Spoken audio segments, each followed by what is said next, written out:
Welcome to VM Rayalaseema mother food vlogs. ఇవాల్టి మన variety recipe బియ్యం పిండితో బ్రేక్ఫాస్ట్. దీన్ని తింటుంటే అచ్చం పాస్తాలా ఉంటుందండి. టేస్ట్ కూడా చాలా చాలా బాగుంటుంది. ఈ రెసిపీని పూర్వం మన అమ్మమ్మలు నాన్నమ్మలు తెగ చేసుకొని తినేవాళ్ళంట. అలాగే హెల్తీ రెసిపీ కూడా అండి. ఈ రెసిపీని ఫస్ట్ నుంచి లాస్ట్ వరకు స్కిప్ చేయకుండా చూసి ఒక్కసారి ఇలా ట్రై చేయండి, చాలా బాగుంటాయి. ప్రాసెస్ చూద్దాం. ఈ రెసిపీకి ముందుగా ఒక ప్యాన్లో 1 గ్లాస్ వాటర్ వేసి అందులోనే రుచికి తగినంత సాల్ట్, 1 టేబుల్ స్పూన్ నెయ్యి వేసి బాగా మిక్స్ చేసి మరిగించుకోవాలి.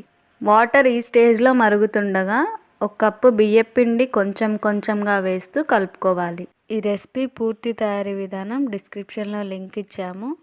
ఈ లింక్ని క్లిక్ చేసి మీరు కూడా ట్రై చేయండి. మీకు ఎలా వచ్చిందో మాకు కామెంట్ చేసి మమ్మల్ని సపోర్ట్ చేయండి. Thank you for watching our channel.